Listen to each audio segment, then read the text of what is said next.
Bismillahirrahmanirrahim. Assalamualaikum warahmatullahi wabarakatuh. Alhamdulillahilladzi arsala rasulahu bil huda wa dinil haqq liyuzhirahu 'alad dini kullihi wa kafa billahi syahida. Nashhadu an la ilaha illallah wa nashhadu anna Muhammadan abduhu wa rasuluh. Allahumma salli wa sallim wa barik ala nabiyyina Muhammad wa ala alihi wa sahbihi wa man sara ala nahjihi wastanna bisunnatihi ila yaumiddin. Qala Allahu azza wa jalla bi kitabihil karim, a'udzu billahi minasyaitonir rajim, wa ma arsalnaka illa rahmatan lil alamin. Shadaqallahul azim. Hadirin hadirat jamaah Masjid Salahuddin, kantor pusat Direktorat Jenderal Pajak yang dimuliakan Allah Subhanahu wa taala, tentunya tiada kata yang pantas kita lantunkan di siang hari ini melainkan ucapan syukur. Alhamdulillah. Betapa sayangnya Allah kepada kita, betapa banyaknya nikmat dan karunia yang Allah limpahkan kepada kita.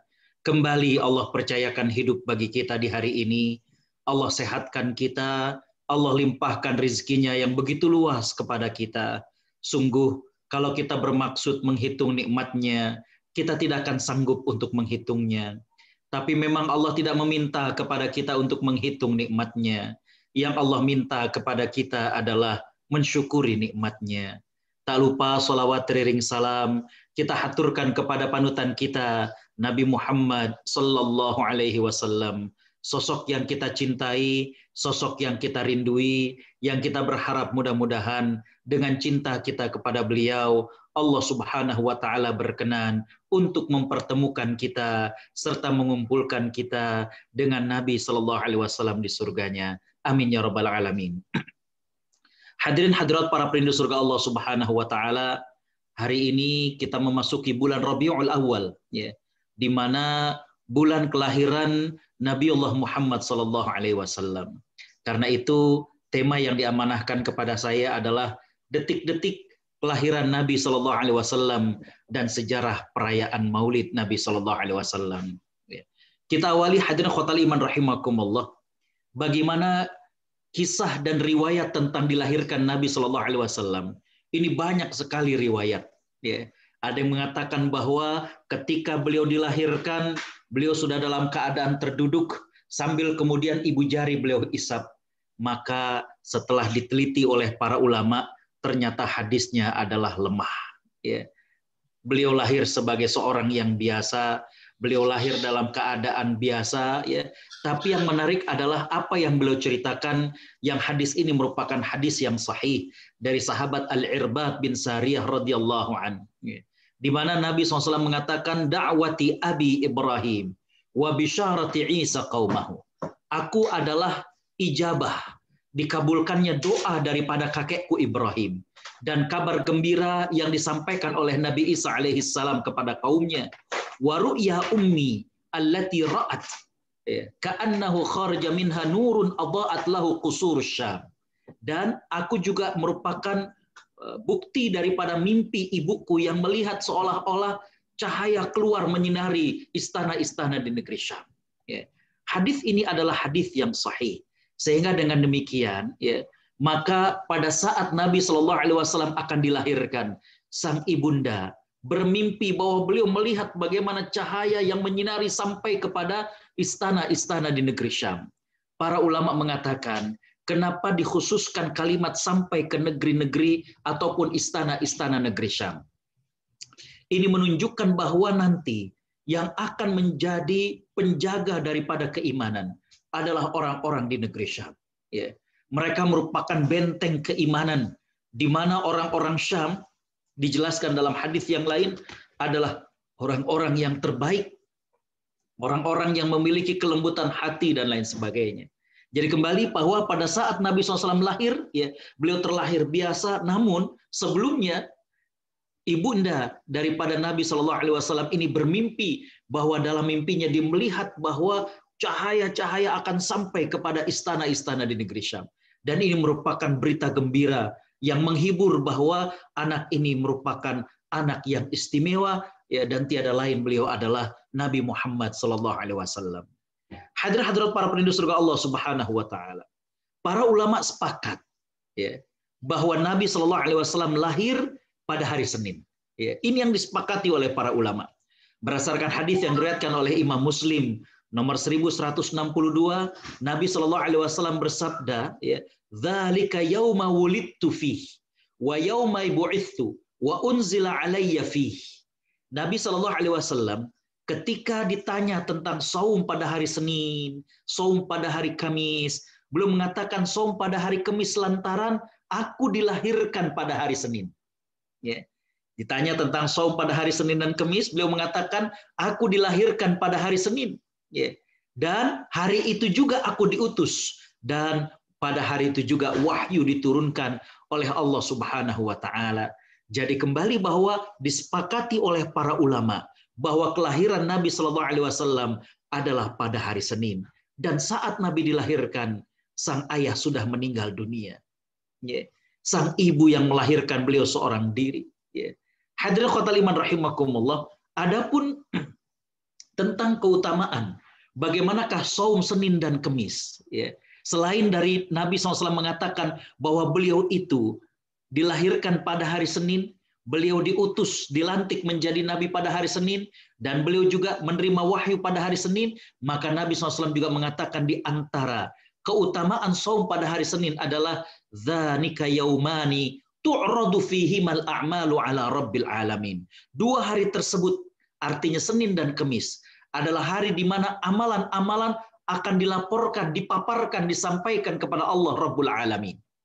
Wa uhibbu an yu'rada, wa fi riwayah an yurfa'a amali wa ana shaim. Dan aku sangat-sangat suka, aku sangat-sangat ingin bagaimana ketika amalku dilaporkan, dipaparkan, diangkat kepada Allah Subhanahu wa taala sedangkan diriku dalam keadaan saum. Jadi dengan demikian, ya, bahwa Nabi Shallallahu Alaihi Wasallam dilahirkan pada hari Senin, dan hadirin khotal iman rahimakumullah, pada saat beliau terlahir, ya, ini merupakan kegembiraan bagi keluarganya, bagi ibunya, bagi kakeknya, karena memang mereka sudah mendapatkan mimpi-mimpi yang merupakan kegembiraan dalam hati mereka akan lahirnya seorang anak dan cucu yang istimewa. Ya. Jadi disepakati oleh para ulama beliau lahir pada hari Senin. Ya. Hadirin hadirat para perindu surga Allah Subhanahu wa taala, ya. Yang kemudian disepakati juga oleh para ulama adalah bahwa beliau dilahirkan pada bulan Rabiul Awal. Ya. Beliau dilahirkan pada bulan Rabiul Awal. Jumhur ulama mengatakan beliau lahir pada bulan Rabiul Awal. Namun yang menjadi perbedaan adalah tentang kapankah tanggal beliau dilahirkan. Harinya disepakati oleh para ulama, bulannya disepakati oleh para ulama, tapi tanggal dilahirkannya Nabi Shallallahu Alaihi Wasallam ini yang kemudian menjadi perbedaan di kalangan para ulama. Ada yang mengatakan beliau dilahirkan pada tanggal 2 Rabiul Awal, ada yang mengatakan beliau dilahirkan pada tanggal 8 Rabiul Awal, ada yang mengatakan beliau dilahirkan pada tanggal 10 Rabiul Awal. Dengan cara menghitung, ya, kapan beliau dilantik, diutus menjadi nabi, ya, kapan beliau mendapat wahyu, maka kemudian ditarik mundur. Karena tadi beliau bersabda bahwa pada hari tersebut, yaitu hari Senin, aku dilahirkan dan aku mendapatkan wahyu. Maka kemudian oleh para ulama ditarik mundur, dan kemudian dapat bahwa beliau, ya, dilahirkan pada 10 Rabiul Awal. Ya, hadirin khotal iman rahimakumullah. Namun, ya, jumhur ulama mengatakan bahwa dilahirkan pada tanggal 12 Rabiul Awal. Namun ada juga mengatakan beliau dilahirkan pada tanggal 17 Rabiul Awal. Tentang hal ini memang tidak didapatkan satu hadis yang sahih pun yang menyatakan secara pasti kapan beliau meninggal dunia. Ya. Justru yang pasti, ya, bahwa beliau meninggal pada tanggal 12 Rabiul Awal adalah tanggal wafatnya beliau. Ya. Jadi kembali bahwa ketika beliau dilahirkan, bagaimana kegembiraan dari ibunya, kakeknya, ya, beliau dilahirkan dalam keadaan tidak berbapak karena sudah meninggal dunia.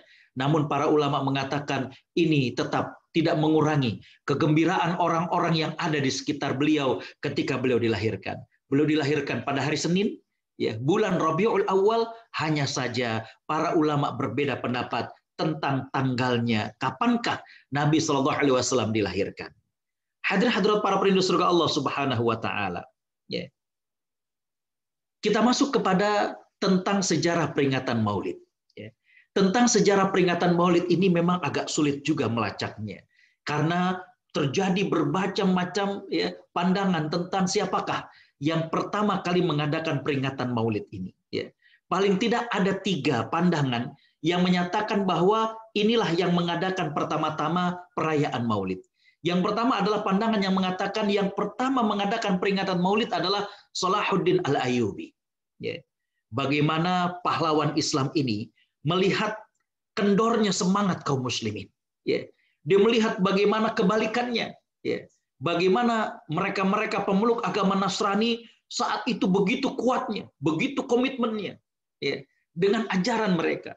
Ya. Maka Salahuddin Al-Ayyubi kemudian beliau berpikir bagaimana mengembalikan semangat dari kaum muslimin, apalagi untuk kemudian membebaskan Palestina, apalagi untuk kemudian membebaskan daripada penjajahan daripada orang-orang zalim pada saat itu. Maka hadirin khotal iman rahimakumullah, Salahuddin Al-Ayyubi mengadakan peringatan Maulid dengan harapan ya, tumbuh kesadaran, rasa cinta kepada Nabi Shallallahu Alaihi Wasallam, keinginan untuk mengamalkan sunnah-sunnah Nabi Shallallahu Alaihi Wasallam. Ini riwayat yang pertama. Ya. Artinya ada yang mengatakan bahwa yang pertama-tama mengadakan peringatan Maulid adalah Salahuddin Al-Ayyubi. Pandangan yang kedua atau pendapat yang kedua, Imam As-Suyuti ya, dalam kitabnya Husnul Maqasid fi amalil Maulid, ya, beliau mengatakan bahwa yang pertama kali menyelenggarakan Maulid adalah Sultan Al-Muzaffar. Ya. Sultan Al-Muzaffar ini adalah penguasa di negeri Irbil. Ya. Yang mana hadirin khotal iman rahimakumullah, beliau terkenal sebagai seorang raja yang dermawan, yang banyak kemudian membagikan hartanya kepada mereka-mereka yang dekat dengan ulama, bahkan dengan ulamanya, ya. Kemudian juga kepada mereka-mereka yang suka untuk kemudian memuji kepada Nabi Shallallahu Alaihi Wasallam. Ya. Jadi Sultan Muzaffar ini adalah sultan yang royal kepada para ulama. Beliau menghormati para ulama. Ya. Wabil khusus hadirin khotal iman rahimakumullah, diriwayatkan bahwa Muzaffarah artinya kalangan keluarga Muzaffar ini, terutama Sultan Muzaffar, itu pernah menghadiahkan 10.000 dinar kepada Syekh Abdul Khatib Ibnu Dihyah yang berhasil menyusun sebuah buku tentang riwayat Nabi Shallallahu Alaihi Wasallam yang dikasih judul dengan At-Tanwir fil Maulidil Bashirin Nadhir. Ya. Jadi karena begitu bagusnya buku ini, maka ya, Sultan Muzaffar memberikan hadiah 10.000 dinar. Subhanallah. 1 dinar itu 2,5 gram. 1 dinar itu 2,5 gram. Bisa dibayangkan kalau 10.000 dinar. Ya. Jadi hadirin khotal iman rahimakumullah, menurut Imam Suyuti bahwa beliaulah yang pertama kali ya, melakukan peringatan dan perayaan Maulid Nabi SAW. Ya. Beliau keluar dengan jubah kebesarannya sebagai seorang sultan, kemudian juga diikuti oleh permaisurinya, yang kemudian ya menurut ceritanya, kalau ini sih cerita ya, itulah yang kemudian diteruskan sampai sekarang. Ya. Makanya kalau Bapak Ibu Allah berikan kesempatan untuk mengunjungi Mesir, maka di Mesir hadir khotal iman rahimakumullah, pada saat menjelang Maulid ini mereka biasanya suka membuat kue ya, dan di antara kue itu ada kayak misalnya bolu atau cake ya. Kemudian ada kayak patung boneka maksud saya ya, yang itu juga bisa dimakan, yang itu nampak seperti seorang raja dan ada permaisurinya. Jadi masih terwariskan sampai sekarang bagaimana kisah dan riwayat bahwa yang pertama kali mengadakan Maulid itu adalah Sultan Al-Muzaffar. Ya. Jadi beliau sangat suka untuk berbagi kepada para ulama, menghormati para ulama ya. Bahkan di sini dikatakan bahwa beliau memberikan 10.000 dinar kepada salah seorang yang telah membuat buku singkat tentang sirah Nabi SAW dalam bentuk syair. Nah, hadirin khotal iman rahimakumullah ya. Ini tadi saya katakan ya. Dan di kisah yang lain bahwa Imam Suyuti menjelaskan selain 10.000 dinar ini beliau serahkan kepada alim tadi, maka 300.000 dinar ya, beliau keluarkan itu untuk sedekah pada peringatan Maulid. Jadi 10.000 dinar khusus kepada yang mengarang tadi sirah ringkas tentang Nabi SAW, dan sisanya beliau bersedekah pada hari itu. Ya. Makanya hadirin khotal iman rahimakumullah, ya, saat ini terkenal ya, antara yang ini adalah Barzanji. di mana dalam kitab Al-Barzanji ini ditulis tentang riwayat kelahiran Nabi Shallallahu Alaihi Wasallam dalam bentuk nasr wan nazm, dalam bentuk prosa dan puisi. Itu yang kemudian biasanya dibacakan dalam perayaan-perayaan dan peringatan-peringatan Maulid Nabi Shallallahu Alaihi Wasallam. Ada juga pandangan yang ketiga, diantaranya adalah Imam Al-Makrizi. Imam Al-Makrizi ini adalah seorang sejarawan, ya, dan beliau sangat konsentrasi dengan sejarah di Mesir. Ya, beliau mengatakan bahwa Mufti Mesir, Syekh Bakhit Al-Muti'i, ya, dan juga Syekh Ali Mahfuz mengatakan bahwa kelompok yang pertama mengadakan Maulid Nabi SAW adalah Firqah Syiah, ya, di mana dalam kepemerintahan dinasti Fatimiyah, ya, di mana hadirin khotimah rahimakumullah, saat mereka menguasai di Mesir, mereka lah yang pertama kali kemudian mengadakan perayaan Maulid. Ya.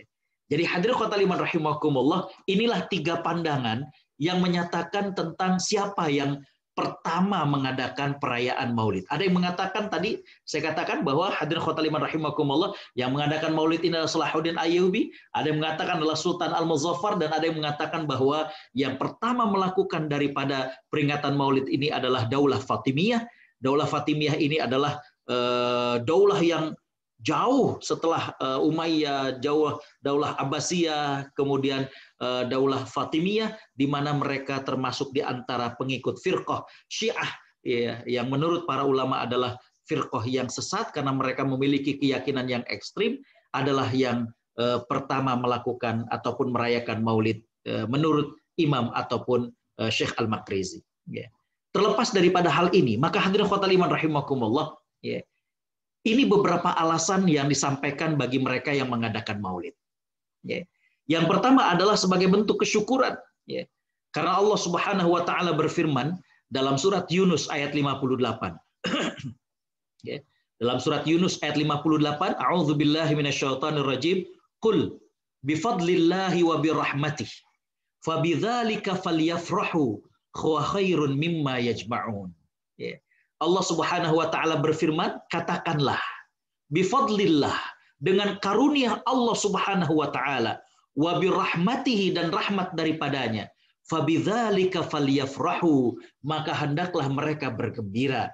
Dalam ayat ini Allah Subhanahu wa Ta'ala meminta dan menginginkan kepada kita untuk bergembira, bersyukur kepada Allah Subhanahu wa Ta'ala atas karunia dan rahmat daripadanya. Ya. Dan Allah mengatakan, huwa khairun mimma yajma'un, ya, itu lebih baik daripada yang mereka kumpulkan. Ya. Kalaulah Allah Subhanahu wa Ta'ala minta kepada kita untuk falyafrahu, ya, untuk bergembira dengan rahmat dan karunia Allah, untuk bergembira dengan rizki yang Allah berikan, untuk bergembira dengan karunia yang Allah berikan, maka Nabi Shallallahu Alaihi Wasallam adalah rahmat bagi manusia. Kelahiran Nabi Shallallahu Alaihi Wasallam adalah bentuk daripada karunia yang Allah berikan kepada manusia. Ya. Karena dengan diutusnya Nabi Shallallahu Alaihi Wasallam, maka bersambunglah langit dengan bumi. Allah menurunkan firman-firman-Nya. Allah memberikan bimbingan kepada manusia. Nabi Shallallahu Alaihi Wasallam mengajarkan kepada kita selaku umatnya. Ya. Jadi kembali bahwa ayat ini menjadi dalil bagi mereka-mereka yang melakukan perayaan Maulid dengan mengatakan bahwa Allah Subhanahu wa Ta'ala meminta kepada kita untuk bersyukur, untuk bergembira dengan rahmat dan karunia daripadanya. Dan kelahiran Nabi SAW ini merupakan rahmat sekali, merupakan karunia sekali. Ya. Karena kenapa? Dengan kelahiran Nabi Shallallahu Alaihi Wasallam, kita kemudian bisa mendapatkan bimbingan, kita bisa kemudian mendapatkan contoh bagaimanakah Nabi SAW dalam kehidupannya. Ya. Jadi di antara hal yang perlu kita syukuri, yang patut kita bergembira adalah karena kelahiran Nabi SAW. Makanya pandangan ini mengatakan ketika Nabi SAW dilahirkan, kapan itu? Maka kita harus bergembira, ya. Harus bersyukur. Ya. Dan bentuk kesyukuran dan kegembiraan adalah dengan merayakannya dalam bentuk Maulid Nabi Sallallahu Alaihi Wasallam. Hadirat para perindu surga Allah Subhanahu Wa Taala. Ya. Alasan yang kedua, ya, adalah hadis yang tadi saya sampaikan, ya, di mana hadis dari Imam Muslim, ya, nomor 1162, ya, di mana Nabi Sallallahu Alaihi Wasallam ketika ditanya tentang hari saum hari Senin, maka beliau mengatakan fihi wulidtu. wa fihi unzila alayya. Ya. Aku dilahirkan pada hari itu. Di sini hadirin khotal iman rahimakumullah, ya. Para ulama kemudian menangkap, ya, mengambil istidlal dengan hadis ini, Nabi Shallallahu Alaihi Wasallam memberikan hal yang spesial pada hari beliau dilahirkan, ya. Di mana pada hari Senin beliau dilahirkan, beliau mengatakan bahwa aku saum pada hari Senin, lantaran hari ini adalah aku dilahirkan, lantaran pada hari ini aku diberi wahyu oleh Allah Subhanahu Wa Taala. Ya.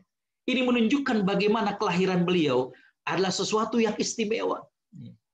Maka para ulama mengatakan, artinya ulama yang mengatakan tentang perayaan dan peringatan Maulid ini, kalaulah Nabi Shallallahu Alaihi Wasallam sampai berpuasa hari Senin, ya, lantaran beliau mengenang bagaimana beliau dilahirkan, bagaimana beliau menerima wahyu, maka apalagi dengan kita, ya. Sudah sepantasnya lah kita selaku umatnya untuk kemudian mengingat kepada beliau, ya. Setiap hari Senin kita ingat bahwa Nabi Shallallahu Alaihi Wasallam dilahirkan pada hari Senin. Ya. Bagaimana kita teringat akan perjuangan beliau, kita teringat akan cintanya beliau dengan umatnya, kita ingat bagaimana patuhnya beliau dengan Allah Subhanahu Wa Taala. Ya. Jadi alasan yang kedua, ya, bagi mereka yang mengadakan peringatan Maulid adalah karena Nabi Shallallahu Alaihi Wasallam, ya, saum pada hari Senin, lantaran beliau lahir pada hari Senin.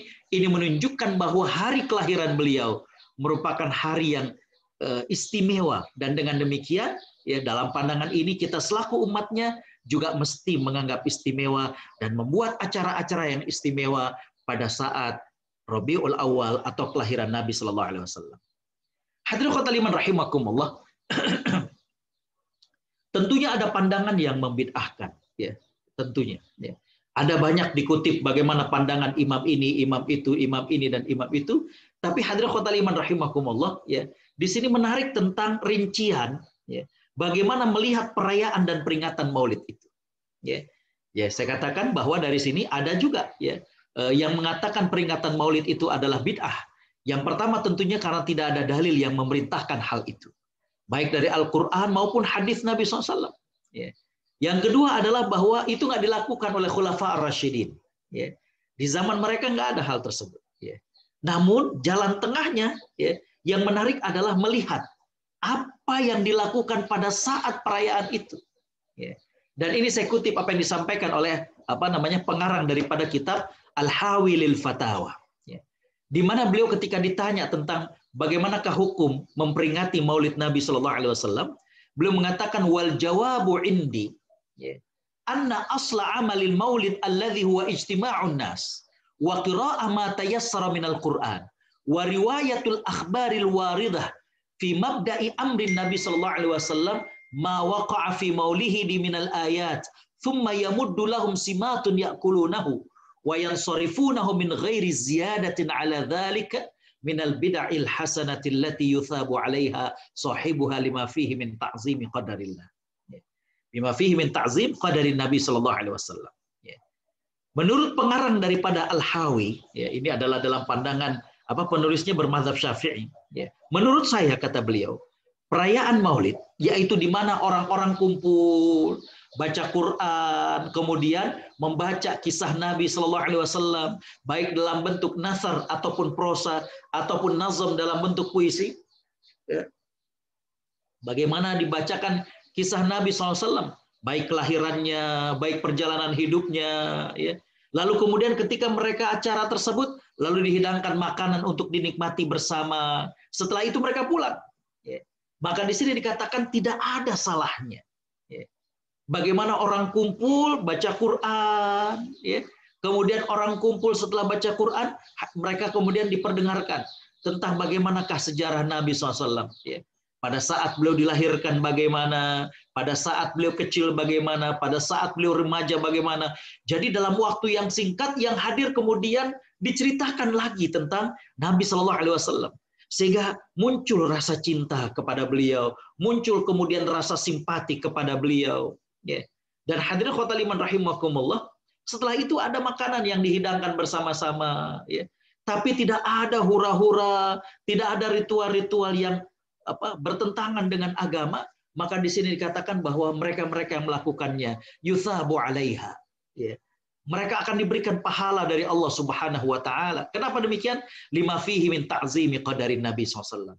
Karena dalam hal tersebut, ya, maka orang yang melakukan acara tersebut itu mendapatkan pahala dari Allah Subhanahu wa taala lantaran dia mengagungkan, memuliakan Nabi sallallahu alaihi wasallam. Wa izharul farah, ya. Dan juga hadirin khotaliman rahimakumullah, menampakkan rasa sukacita, wal istibsyar bi maulidis syarif, ya. Dan juga sebagai ungkapan rasa gembira atas kelahiran Nabi sallallahu alaihi wasallam. Jadi hadirat para penduduk surga Allah Subhanahu wa taala, ya, pandangan ini, ya, mencoba untuk kemudian mendetailkan, ya, tentang ragam acara dalam peringatan Maulid, ya. Karena ternyata tidak sedikit yang kemudian merayakan Maulid sampai kemudian malam, ya. Akhirnya kemudian subuhnya nggak pada ke masjid. Ya, ini sangat disayangkan. Ya. Bapak Ibu Allah Subhanahu wa taala rahmati, bagaimana acara Maulid bisa sampai 3-4 ustadz, ya. Namun tadi saya katakan, ternyata ketika subuhnya mereka tidak kuat untuk ke masjid. Mereka nggak kuat untuk bangun. Ya. Jelas ini adalah hal yang keliru. Ya. Tapi di sini dikatakan kalau kemudian kumpulnya, baca Quran, tadarus, kemudian dibacakan bagaimanakah sejarah kehidupan Nabi Shallallahu Alaihi Wasallam. Setelah itu ya kalau ada makanan mereka makan sedikit, ya, maka ini adalah hal yang tidak salah dan orang yang melakukannya bisa mendapatkan pahala dari Allah Subhanahu wa taala. Karena kenapa? Karena dia sangat-sangat mencintai Nabi. Karena masyarakat ini sangat menghormati Nabi Shallallahu alaihi wasallam.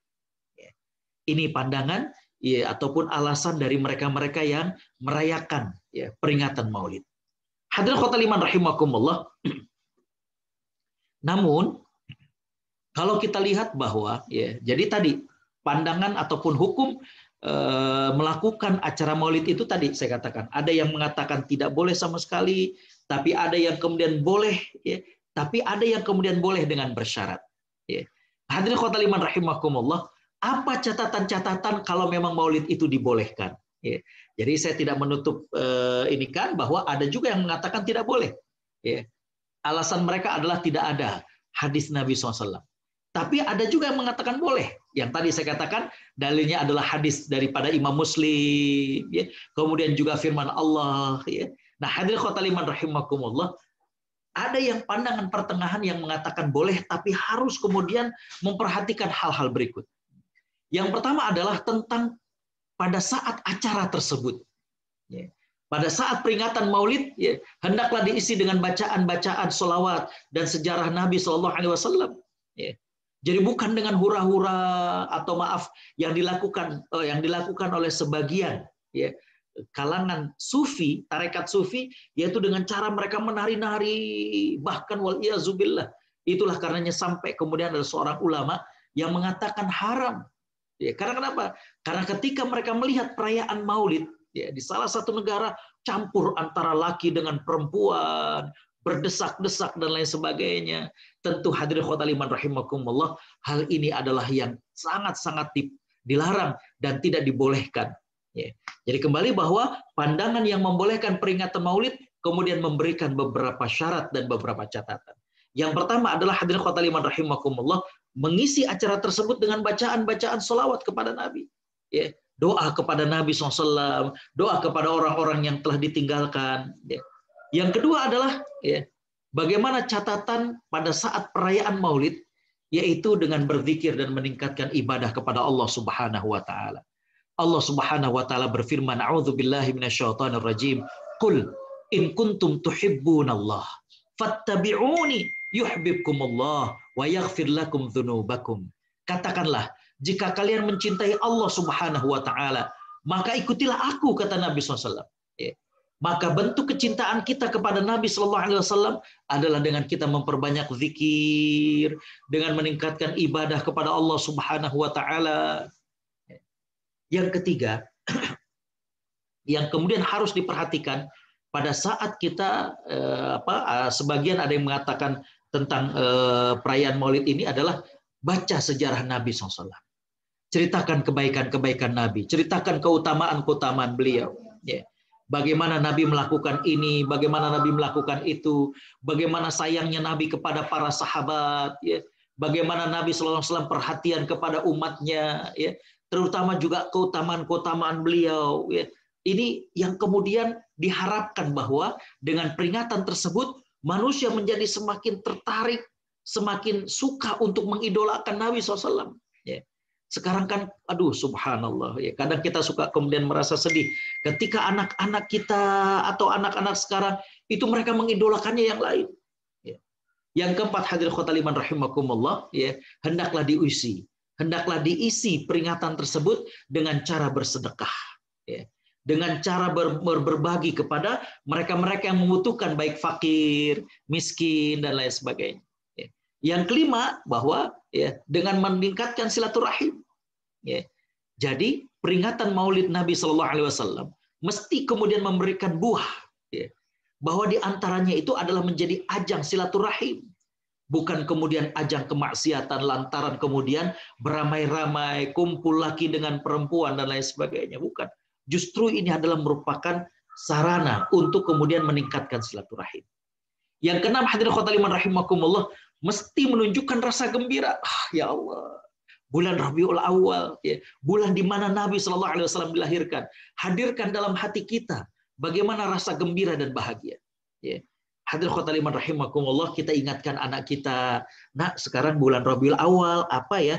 Oh, Nabi Muhammad SAW lahir, Abi. Ya, jadi demikian, ya. Rasa gembira, kemeriahan, bahagia, ya, bahwa Nabi Shallallahu Alaihi Wasallam telah diutus oleh Allah Subhanahu Wa Taala dan kita merasakan betul bagaimana dengan kehadiran Nabi Shallallahu Alaihi Wasallam kita terbimbing dalam kehidupan di dunia dan juga di akhirat. Yang ketujuh, ya, mengadakan pengajian atau majelis taklim yang isinya anjuran untuk kebaikan dan bagaimana mencontoh Nabi Shallallahu Alaihi Wasallam. Ya. Jadi sekali lagi bahwa acara Maulid ini bukan cuma sekedar makan-makan, bagi-bagi, pemborosan dan lain sebagainya, bukan. Tapi bagaimana, ya, kalaupun ada yang ingin melakukan Maulid Nabi, maka inilah beberapa catatan agar kemudian, ya, ketika melakukan acara betul-betul bermanfaat kepada manusia atau kepada umum. Ya. Jadi kembali bahwa tadi pada saat Maulid isi dengan bacaan sholawat, zikir, dibacakan sejarah Nabi SAW, ya, bagaimana kemudian berbagi sedekah kepada fakir miskin, ya, meningkatkan silaturahim, ya, serta menunjukkan kegembiraan. Dan hadirin khottaliman rahimakumullah, juga diingatkan anjuran-anjuran untuk mencontoh Nabi Shallallahu Alaihi Wasallam. Hadirin hadirat para perindu surga Allah Subhanahu Wa Taala, jadi kembali bahwa Nabi Shallallahu Alaihi Wasallam pada saat dilahirkan ada riwayat-riwayat yang memang dhaif. Bahkan riwayatnya adalah palsu. Ya. Tapi ada juga riwayat-riwayat yang sahih. Di antaranya tadi saya pilihkan bahwa Nabi Shallallahu Alaihi Wasallam pada saat dilahirkan sebelumnya, ya, ini sudah menjadi mimpi sang ibu, di mana sang ibu melihat cahaya sampai ke istana-istana negeri Syam. Ya. Begitu juga kabar gembira kepada kakeknya. Ya. Dan para ulama sepakat Nabi SAW dilahirkan pada hari Senin. Bulannya jumhur ulama mengatakan Rabiul Awal. Tapi untuk tanggalnya terjadi perselisihan pendapat. Pendapat yang disepakati adalah Nabi wafat tanggal 12 Rabiul Awal. Tapi lahirnya, tadi saya katakan sampai ada 6 pandangan kapan beliau dilahirkan. Ya. Yang berikutnya hadirin khottaliman rahimakumullah, tadi saya sampaikan. Ya. Apa yang menjadi alasan mereka-mereka yang kemudian melakukan maulid. Ya. Tadi saya katakan bahwa karena mereka merasa bersyukur, berterima kasih kepada Allah, memuji kepada Allah lantaran nikmat yang Allah beri kepada mereka, yaitu dengan diutusnya Nabi SAW. Ya. Yang kedua, hadirin khottaliman rahimakumullah, mereka menggunakan dalil bagaimana saum pada hari Senin, di mana Nabi mengatakan pada hari Senin aku, ya, dibangkitkan oleh Allah Subhanahu Wa Taala. Ya, jadi pada hari Senin, ya, aku dilahirkan, aku kemudian menerima wahyu, dan ini menunjukkan bahwa Nabi SAW, ya, mengistimewakan hari Senin sehingga sampai kemudian menjadi syariat saum. Ya. Hadirin khotul iman, dan tadi saya mengatakan ada beberapa catatan. Ya. Kalau memang mereka yang ingin merayakan Maulid Nabi, ya, catatan-catatan yang berkaitan dengan isi acara sehingga jangan sampai kemudian kontraproduktif. Ya. Di mana perayaan ini agar mengenalkan kepada Nabi SAW, agar bertambah amal, tapi ternyata malah kebalikannya. Ya. Kalau kemudian perayaan ini diisi dengan tari-tarian campur antara laki dengan perempuan, kemudian hura-hura, maka tentunya ini adalah perbuatan yang jelek dan perbuatan yang tercela dan hendaklah kita tinggalkan. Saya kira demikian yang bisa saya sampaikan. Saya kembalikan kepada Ustadz Ali. Jazakumullah khairan. Assalamualaikum warahmatullahi wabarakatuh.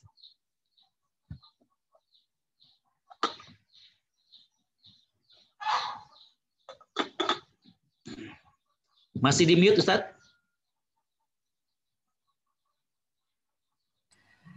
Baik, jazakumullah khairan Ustaz atas pemaparannya. Kalau boleh saya simpulkan itu ada 4 poin Ustaz ya. Pertama adalah kelahiran Nabi Muhammad SAW, terus sejarah awal mula peringatan Maulid Nabi Muhammad SAW, kemudian alasan yang ikut Maulid atau mungkin yang menolak Maulid, dan yang terakhir adalah boleh dilakukan atau tidak. Yang penting ada beberapa catatan sampai ada 7 catatan Ustaz ya. Baik, untuk berikutnya adalah sesi tanya jawab bagi jamaah dimanapun Anda berada yang ingin bertanya bisa ditulis di kolom chat ataupun di YouTube juga ada. Bagi jamaah yang ingin menanyakan terkait dengan kajian pada siang hari kali ini dipersilahkan. Ya. Ini ada Ustaz, saya coba dulu dari Pak Fajrin Agustian, saya coba.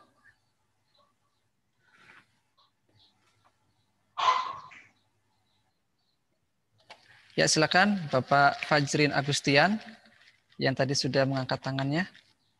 Di chat juga sudah ada, Ustaz? Sudah ada ya. Apakah kita juga boleh selalu berpuasa di hari kelahiran kita, Ustaz? Ustaz. Bismillahirrahmanirrahim. Alhamdulillah, salatu wassalamu ala rasulillah. Hadirin hadirat para perindu surga Allah Subhanahu wa taala. Untuk berkaitan dengan ibadah ya, dalam hal ini tentang puasa pada hari kelahiran kita ya, tentu hadirin khotaliman rahimakumullah, saya kira sebaiknya dalam bentuk yang lain ya, sehingga tidak mengkhususkan saum itu pada hari kita dilahirkan ya. Kalau Nabi Shallallahu Alaihi Wasallam memang beliau mengatakan ada hari Senin beliau dilahirkan, tapi juga ada yang lain, yaitu beliau diutus, beliau menerima wahyu ya.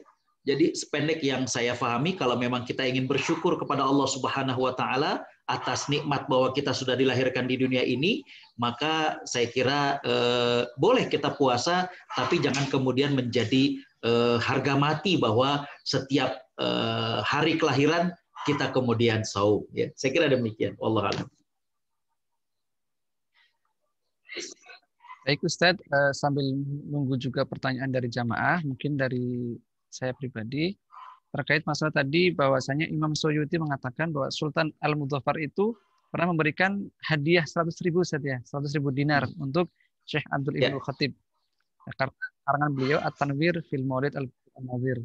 Nah, bagaimana dengan kondisi sekarang Ustadz yang justru malah membaca kitab Al-Barzanji? Baik. Bapak Ibu Allah Subhanahu wa taala rahmati ya. Jadi kembali bahwa ya untuk membaca kitab Barzanji bagi yang memahami sebenarnya berisi tentang sejarah Nabi Shallallahu Alaihi Wasallam ya. Hanya yang disayangkan adalah ya versi terjemahnya yang tidak disampaikan ya. Wallahu alam, sependek yang saya pahami bahwa kitab Barzanji itu berisi tentang sejarah Nabi SAW dalam bentuk tadi saya katakan nazm ya, dalam bentuk puisi ya, bagaimana syair-syair yang indah-indah ya, tapi banyak di antara yang hadir yang tidak mengerti tentang hal itu ya. Jadi saran saya adalah bagaimana ditampilkan ataupun disampaikan versi bahasa Indonesianya ya, apalagi kalau kemudian diulas ya dengan isi tausiah yang sangat mengena untuk kemudian menjadikan orang semakin merasa cinta kepada Nabi SAW. Ya. Jadi catatan saya adalah bahwa saat ini yang dibaca adalah kitab Barzanji, tapi sayang ya kitab Barzanji itu tidak dibacakan versi terjemahnya, yang ada adalah hanya bahasa Arabnya, sehingga yang hadir itu ya nggak begitu ngeh gitu ya dengan apa yang dibacakan. Wallahu a'lam. Baik Ustaz, pertanyaan terakhir dengan catatan ada 7 catatan. Yang poin 6 itu menunjukkan rasa gembira dan bahagia dengan merasakan senantiasa kehadiran Rasulullah SAW di tengah-tengah kita. Yang maksud kehadiran Rasulullah di tengah-tengah itu bagaimana, Ustaz? Ya, terima kasih, bagus sekali pertanyaannya. Bapak Ibu Allah Subhanahu wa taala rahmati ya. Yang dimaksud dengan merasakan kehadiran Nabi SAW di tengah-tengah kita adalah dengan cara kita melihat, ya, membaca, mempelajari apa sih yang Nabi sunnahkan kepada kita, apa yang Nabi ajarkan dalam kehidupan kita, ya, dalam kehidupan rumah tangga kita. Jadi kita bisa baca buku-buku sirah beliau atau kajian-kajian tematik tentang sejarah beliau, ya. Kita ajak juga keluarga kita, anak kita, misalkan, ayo kita baca yuk. Ya. Oh, ternyata Nabi itu subhanallah ya, beliau itu adalah ayah yang penyayang, beliau adalah suami yang penyayang ya. Lihat bagaimana. Jadi itu ya. Jadi kita merasa gembira dengan kehadiran Nabi SAW. Artinya kehadiran Nabi itu bahwa oh iya, Nabi itu betul-betul menjadi contoh dalam kehidupan kita. Ya. Nabi itu merupakan teladan kita. Jadi bukan hanya sekedar kisah yang tidak ada hikmah untuk kehidupan kita. Ya. Tapi perjalanan hidup beliau itu merupakan rentetan petunjuk dan juga teladan bagi kita. Itu yang dimaksud dengan bagaimana merasakan kehadiran beliau, yaitu bagaimana kita mempelajari, baca, dengar, nyimak, ya, dan berusaha untuk mencontoh perbuatan Nabi Shallallahu Alaihi Wasallam. Wallahu a'lam. Baik Ustaz, karena dibatasi oleh waktu, jam 1 lewat, sekarang adalah sesi untuk doa sekaligus penutup yang mana akan disampaikan oleh Ustaz. Fadhal Ustaz. Bismillahirrahmanirrahim. Alhamdulillahirabbil alamin. Hamdan syakirin, hamdan na'imin, hamdan yuwafi ni'amahu wa yukafi'u mazidah. Ya Rabbana lakal hamdu wa lakal syukru kama yanbaghi li jalali wajhika wa 'azimi sultanik. Allahumma salli ala Muhammad wa ala alihi wa sahbihi ajma'in. Allahumma ighfir lana dhunubana wa israfana fi amrina wa thabbit aqdamana wansurna 'alal qaumil kafirin. Allahumma inna nas'aluka hubbak wa hubba man yuhibbuk wa hubba 'amalin yuqarribuna ila hubbik. Allahumma ya Allah, anugerahkanlah kepada kami cinta kepadamu, cinta kepada Rasulmu, cinta kepada amal-amal yang mendekatkan kami kepada surgamu. Allahumma ya Allah, kelak wafatkan kami dalam keadaan iman. Kumpulkan kami di surga bersama Nabi Muhammad sallallahu alaihi wasallam. Rabbana atina fid dunya hasanah wa fil akhirati hasanah wa qina adzabannar wa bi fadli subhanaka rabbina rabbil izzati amma yasifun wa salamun alal mursalin walhamdulillahi rabbil alamin.